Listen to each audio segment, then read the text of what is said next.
Chapter 37. A word about the sleeping accommodation open to a homeless person in London. At present it is impossible to get a bed in any non-charitable institution in London for less than 7p a night. If you cannot afford 7p for a bed, you must put up with one of the following substitutes. 1. The embankment. Here is the account that Paddy gave me of sleeping on the embankment. De whole ting wid de embankment is gettin' to sleep early. You got to be on your bench by 8 o'clock, because dear ain't too many benches, and sometimes dear all taken. And you got to try to get to sleep at once. 'Tis too cold to sleep much after 12 o'clock, and de police turns you off at 4 in de mornin'. It ain't easy to sleep, dough, wid dem bloody trams flyin' past your head all de time, and dem sky signs across de river flickin' on and off in your eyes. De cold's cruel. Dem as sleeps dear generally wraps demselves up in newspaper, but it don't do much good. You'd be bloody lucky if you got 3 hours sleep. I have slept on the embankment and found that it corresponded to Paddy's description. It is, however, much better than not sleeping at all, which is the alternative if you spend the night in the streets, elsewhere than on the embankment. According to the law in London, you may sit down for the night, but the police must move you on if they see you asleep. The embankment and 1 or 2 odd corners. There is one behind the Lyceum Theatre, are special exceptions. This law is evidently a piece of willful offensiveness. Its object, so it is said, is to prevent people from dying of exposure. But clearly if a man has no home and is going to die of exposure, die he will, asleep or awake. In Paris there is no such law. There, people sleep by the score under the Seine bridges, and in doorways, and on benches in the squares, and round the ventilating shafts of the metro, and even inside the metro stations. It does no apparent harm. No one will spend a night in the street if he can possibly help it, and if he is going to stay out of doors he might as well be allowed to sleep if he can. 2. The twopenny hangover. This comes a little higher than the embankment. At the twopenny hangover, the lodgers sit in a row on a bench. There is a rope in front of them, and they lean on this as though leaning over a fence. A man, humorously called the valet, cuts the rope at 5 in the morning. I have never been there myself, but Bozo had been there often. I asked him whether anyone could possibly sleep in such an attitude, and he said that it was more comfortable than it sounded at any rate, better than bare floor. There are similar shelters in Paris, but the charge there is only 25 centimes a halfpenny instead of 2p. 3. The coffin, at 4p a night. At the coffin you sleep in a wooden box with a tarpaulin for covering. It is cold, and the worst thing about it are the bugs, which, being enclosed in a box, you cannot escape. Above this come the common lodging houses, with charges varying between 7p and 1 and a penny a night. The best are the Rotten houses, where the charge is a shilling, for which you get a cubicle to yourself, and the use of excellent bathrooms. You can also pay half a crown for a special, which is practically hotel accommodation. The Rotten houses are splendid buildings, and the only objection to them is the strict discipline, with rules against cooking, card playing, etc. Perhaps the best advertisement for the Rotten houses is the fact that they are always full to overflowing. The Bruce houses, at 1 and a penny, are also excellent. Next best, in point of cleanliness, are the Salvation Army hostels, at 7p or 8p. They have been in 1 or 2 that were not very unlike common lodging houses, but most of them are clean, and they have good bathrooms. You have to pay extra for a bath, however. You can get a cubicle for a shilling. In the 8p dormitories the beds are comfortable, but there are so many of them as a rule at least 40 to a room, and so close together, that it is impossible to get a quiet night. The numerous restrictions stink of prison and charity. The Salvation Army hostels would only appeal to people who put cleanliness before anything else. Beyond this, there are the ordinary common lodging houses. Whether you pay 7p or a shilling, they are all stuffy and noisy, and the beds are uniformly dirty and uncomfortable. What redeems them are their fair atmosphere and the warm home. like kitchens where one can lounge at all hours of the day or night. They are squalid dens, but some kind of social life is possible in them.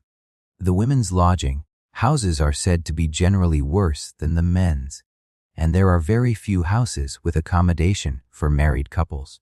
In fact, it is nothing out of the common for a homeless man to sleep in one lodging house and his wife in another. At this moment, at least 15,000 people in London are living in common lodging houses.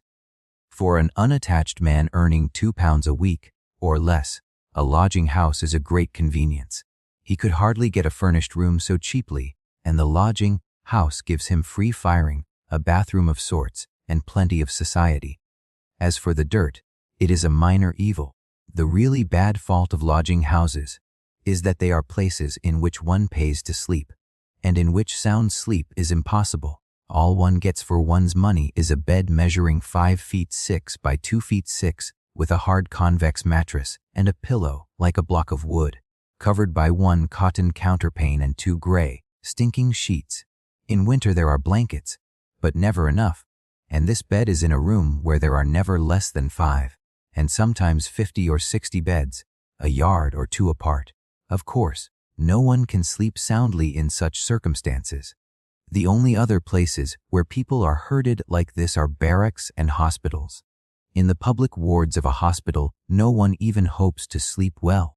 In barracks, the soldiers are crowded, but they have good beds, and they are healthy. In a common lodging house, nearly all the lodgers have chronic coughs, and a large number have bladder diseases, which make them get up at all the hours of the night. The result is a perpetual racket, making sleep impossible. So far as my observation goes, no one in a lodging house sleeps more than 5 hours a night, a damnable swindle when one has paid 7 pence or more. Here legislation could accomplish something. At present there is all manner of legislation by the LCGC about lodging houses, but it is not done in the interests of the lodgers. The LBC only exert themselves to forbid drinking, gambling, fighting, etc., etc. There is no law to say that the beds in a lodging house must be comfortable. This would be quite an easy thing to enforce, much easier, for instance, than restrictions upon gambling. The lodging housekeepers should be compelled to provide adequate bedclothes and better mattresses, and above all to divide their dormitories into cubicles. It does not matter how small a cubicle is. The important thing is that a man should be alone when he sleeps. These few changes, strictly enforced, would make an enormous difference. It is not impossible to make a lodging house reasonably comfortable at the usual rates of payment. In the Croydon Municipal Lodging House, where the charge is only 9 pence, there are cubicles, good beds, chairs, a very rare luxury in lodging houses, and kitchens above ground instead of in a cellar. There is no reason why every 9-penny lodging house should not come up to this standard. Of course, the owners of lodging houses would be opposed and blocked to any improvement, for their present business is an immensely profitable one. The average house takes £5 or £10 a night, with no bad debts, credit being strictly forbidden, and except for rent the expenses are small. Any improvement would mean less crowding, and hence less profit. Still, the excellent municipal lodging house at Croydon shows how well one can be served for 9 pence. A few well-directed laws could make these conditions general. If the authorities are going to concern themselves with lodging houses at all, they ought to start by making them more comfortable, not by silly restrictions that would never be tolerated in a hotel. Chapter 38. After we left the Spike at Lower Binfield, Paddy and I earned half a crown at weeding and sweeping in somebody's garden, stayed the night at Cromley, and walked back to London. I parted from Paddy a day or 2 later. B lent me a final £2, and as I had only another 8 days to hold out, that was the end of my troubles. My tame imbecile turned out worse than I had expected, but not bad enough to make me wish myself back in the Spike or the Auberge de Jehan Cottard. Paddy set out for Portsmouth, where he had a friend who might conceivably find work for him, and I have never seen him since. A short time ago, I was told that he had been run over and killed, but perhaps my informant was mixing him up with someone else. I had news of Bozo only 3 days ago. He is in Wandsworth, 14 days for begging. I do not suppose prison worries him very much. My story ends here. It is a fairly trivial story, and I can only hope that it has been interesting in the same way as a travel diary is interesting. I can at least say, here is the world that awaits you if you are ever penniless. Some days I want to explore that world more thoroughly. I should like to know people like Mario and Patty and Bill the Moocher, not from casual encounters, but intimately. I should like to understand what really goes on in the souls of plongeurs and tramps and embankment sleepers. At present, I do not feel that I have seen more than the fringe of poverty. Still, I can point to 1 or 2 things I have definitely learned by being hard up.